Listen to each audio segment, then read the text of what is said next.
ہم اپنی زندگیوں میں چاہے جتنی بھی محنت کر لیں لیکن کامیاب نہیں ہو سکتے جب تک نہ ہم یہ غلطیاں کرنی چھوڑ نہیں دیں گے۔ آج میں آپ سے وہ باتیں کرنے آئی ہوں جو ہر عورت کی زندگی سے جڑی ہے، لیکن ہم اس پر دھیان نہیں دیتے۔ ہم اکثر کہتے ہیں کہ ہماری انکم کم ہے، ہمارا رزق کم ہے، ہمارے گھر میں برکت نہیں ہے، لیکن کیا ہم نے یہ سوچا ہے کہ کہیں اس رزق کی برکت کا تعلق ہمارے اپنے عمل سے تو نہیں ہے؟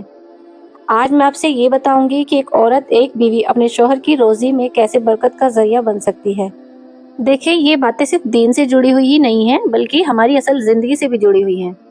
چلیے تو پھر شروع کرتے ہیں۔ السلام علیکم میری پیاری پیاری یوٹیوب فیملی، کیسے ہیں آپ سب؟ امید کرتی ہوں اچھے ہی ہوں گے۔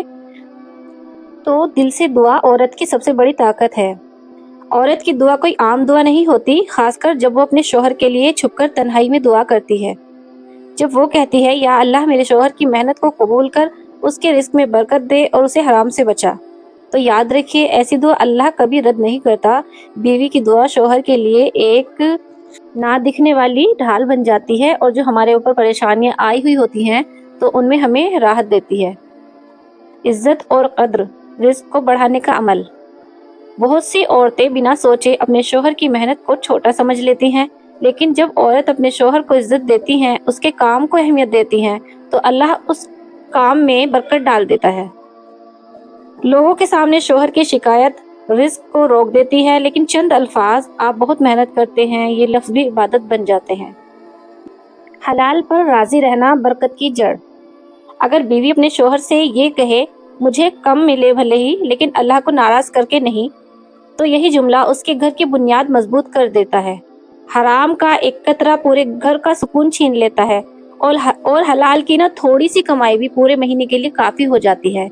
اور اللہ سے بھی دعا کرتے رہیں کہ اللہ تعالیٰ مجھے حرام رزق سے بچا، میرے حلال رزق میں برکت ڈال دے۔ گھر کا ماحول پاک رکھنا۔ جس گھر میں جھوٹ، چغلی، زبان درازی اور گناہ ہوتے ہیں، وہاں سے برکت اٹھ جاتی ہے، لیکن جہاں نماز کی آواز ہو، دعا کی عادت ہو اور زبان پاک ہو، وہاں فرشتے رہتے ہیں۔ اور یاد رکھیے، جہاں فرشتے رہتے ہوں وہاں رزق خود چل کر آتا ہے۔ تو دیکھیں، اپنے گھر کی ماحول ایسے بنائیں کہ نماز اور قرآن کی تلاوت، ذکر و اذکار، اپنے بچوں کو بھی نماز کی عادتیں ڈالیں اور اپنے گھر میں نماز کا ماحول رکھیں، دین کا ماحول رکھیں۔ مشکلات پر صبر کرنے کی عادت ڈالیں۔ دیکھیں، انسان کا ہر ٹائم ایک جیسا نہیں ہوتا، کبھی تنگی آتی ہے تو کبھی زندگی میں آسانی، کبھی مشکلات، اللہ تعالیٰ آزمائش لیتا ہے بندے کی، تو مشکلوں کا بھی ہمیں سامنا کرنا پڑتا ہے۔ تو ایسی حالت میں عورت صبر سے رہے، صبر کے ساتھ اپنی زندگی گزارے، اپنے شوہر سے بھی شکایتیں نہ کرے۔ بعض عورتیں کیا کرتی ہیں، تھوڑی سی پریشانی ہوتی ہے تو اپنے شوہر کو برا بھلا کہنا شروع کر دیتی ہیں کہ تم سے ہی نہیں کچھ ہوتا، فلاں دیکھو اس طرح اپنی زندگی گزار رہے ہیں۔ تو یہ ایک بہت غلط چیز ہے، دوسروں کو دیکھ کر اپنے گھر میں پرابلمس کریٹ کرنا، اپنے گھر میں لڑائی کا ماحول بنانا، یہ بہت غلط چیز ہے، تو ہمیں ایسا نہیں کرنا چاہیے۔ اور دیکھیں، اگر ہم اپنے شوہر کے ساتھ صبر سے رہیں گے، اگر اللہ نے ہمیں کم دیا ہے، کم عطا کیا ہے، اس میں بھی ہم صبر سے رہیں گے، تو اللہ تعالیٰ صبر کرنے والوں سے بہت خوش ہوتا ہے۔ تو یہ جو آپ کے ساتھ پریشانی ہو رہی ہوگی تو کل انشاءاللہ وہ خوشحالی میں بدل جائے گی۔ اللہ تعالیٰ صبر کا بدلہ ضرور دیتا ہے، تو انشاءاللہ ایک دن آپ کی زندگی میں وہ ساری پریشانیاں ختم ہو جائیں گی جن پریشانیوں سے آپ گزر رہے ہیں۔ تو کبھی بھی اللہ سے مایوس نہ ہو۔ اپنی پلاننگ اور ارادے ہر کسی کے ساتھ شیئر نہ کریں۔ یہ بہت بڑی حقیقت ہے، جب ہم خوش ہوتے ہیں کچھ کر رہے ہوتے ہیں، ہم نے کچھ پلاننگ کی ہوتی ہے تو ہم لوگوں کو بتا دیتے ہیں، ہم یہ کرنے والے ہیں، ہم وہ شروع کرنے والے ہیں، تو یہ چیز بھی اچھی نہیں ہے۔ ہمیں اپنی جب ہم پلاننگ کر رہے ہوتے ہیں تو اسے کسی کے ساتھ شیئر نہیں کرنا چاہیے، کیونکہ جب ہم کچھ لائق ہو جائیں تو تب خود ہی پتہ چل جاتا ہے۔ تو دیکھیں، ہر کوئی سننے والا ضروری نہیں ہے کہ وہ آپ کو دعا دے یا آپ کے بارے میں اچھا سوچے۔ بہت سے لوگ تو آپ کے بارے میں برا سوچ رہے ہوتے ہیں، اور دیکھیں، دیکھنے میں وہ کچھ اور ہوتے ہیں، بتاتے کچھ اور ہیں، لیکن دل میں وہ کچھ اور لیے پھرتے ہیں۔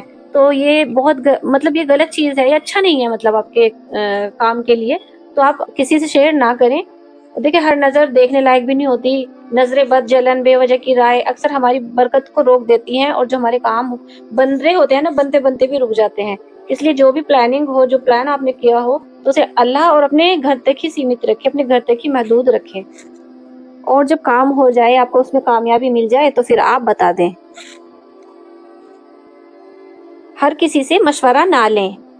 آج کل ہم اپنی پریشانیاں ہر کسی کے سامنے کھول کر رکھ دیتے ہیں، لیکن ہر انسان خیر چاہنے والا نہیں ہوتا۔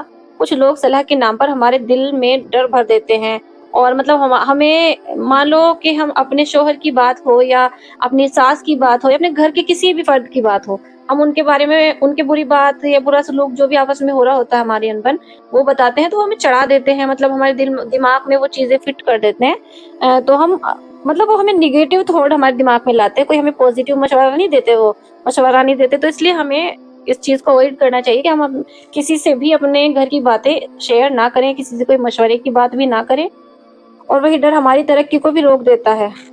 اور کچھ کام کے بارے میں ہو، کوئی ایسا بھی مشورہ نہ کسی سے نہ لیں، مطلب ایسے انسان سے لے جو سمجھدار ہو، نیک ہو اور بھروسے مند ہو، کیونکہ صحیح مشورہ نہ رزق کا راستہ کھولتا ہے۔ ہر نعمت کا دکھاوا نہ کریں۔ آج کے وقت میں آج کل سبھی لوگ ہی ایسا کرتے ہیں کہ ہم ہر خوشی ہر چیز لوگوں کو دکھاتے ہیں، مطلب بڑھ چڑھ کے دکھاتے ہیں بلکہ، اور ہر نعمت کو سب کے سامنے رکھنا کبھی کبھی دیکھے برکت چھین لیتا ہے۔ اگر ہم اپنی کچھ خوشیاں کچھ کامیابیاں چپ چاپ اللہ کا شکر ادا کر کے اپنے دل میں رکھیں گے تو یہ ہمارے لیے زیادہ سیف ہوگا۔ تو دیکھیں اللہ تعالیٰ نے بھی بتایا ہے ہمیں ریاکاری سے بچنا چاہیے۔ ریاکاری اچھی چیز نہیں ہے، اللہ نے آپ کو کچھ نعمت دی ہے تو اس کا شکر ادا کریں۔ تو دیکھیں یہ ریاکاری کا جو کانسیپٹ ہے ایک اس طرح بھی غلط ہے کہ ہم کسی کو دوسرے کو دکھاتے ہیں تو پھر اسے بھی اس چیز کی ہم طلب ہوتی ہے۔ تو اللہ تعالیٰ نے تو وہ انسان اگر شکر ادا کرنے والا بھی ہوتا ہے تو کبھی کبھی اس کے دماغ میں وہ چیز ہو جاتی ہے کہ تھوڑا سا وہ ڈی موٹیویٹ ہو جاتا ہے اپنے گھر سے بھی اور اللہ سے بھی، پھر وہ ناشکری والی زندگی گزارنے پہ آ جاتا ہے۔ تو کسی کے دل میں ہم اس طرح کا خیال ہماری وجہ سے پیدا ہو تو یہ بھی بری چیز ہے، تو ہمیں اس سے بچنا ہی چاہیے۔ تو پیاری بہنوں، یہ تھی وہ باتیں جو آپ کے رزق کی برکت کو ختم کر دیتی ہیں، آپ کے شوہر کے جو رزق ہوتا ہے اس کی برکت کو ختم کر دیتی ہیں۔ دیکھیں رزق نہ صرف کمائی سے نہیں بڑھتا، رزق نہ برکت سے بڑھتی ہے، اور برکت کبھی دعا سے، کبھی صبر سے، اور کبھی کبھی عورت کے اچھے اخلاق سے آتی ہے۔ اگر یہ باتیں کسی ایک گھر میں بھی عمل میں آ جائیں تو سمجھیے وہاں کی تنگی ہمیشہ کے لیے اللہ دور کر دیتا ہے۔ اگر یہ باتیں آپ کو دل سے جڑی لگی ہیں، پسند آئی ہیں، تو انہیں سنیے مت، عمل میں بھی لائیے اور دوسروں کے ساتھ شیئر بھی کیجیے۔ اور لاسٹ میں آپ کو ایک بات اور بتا دوں کہ جو چیز آپ کے اور اللہ کے بیچ رہتی ہو اس میں زیادہ سکون اور برکت ہوتی ہے۔ تو کچھ باتیں اللہ سے شیئر کیا کریں، اللہ سے کرا کریں، تو مطلب ان سے وہ باتیں آپ کسی اور سے شیئر نہ کریں، اللہ اور اپنے بیچ رکھیں۔ اللہ سے بہت ساری باتیں کریں اور اپنی ساری پلاننگز بھی اللہ کو ہی بتائیں۔ تو دیکھیں یہ بہت اچھی چیز ہے۔ آج کے ولاگ میں بس اتنا ہی، ملتی ہوں پھر نیکسٹ ولاگ میں، جب تک کے لیے اللہ حافظ۔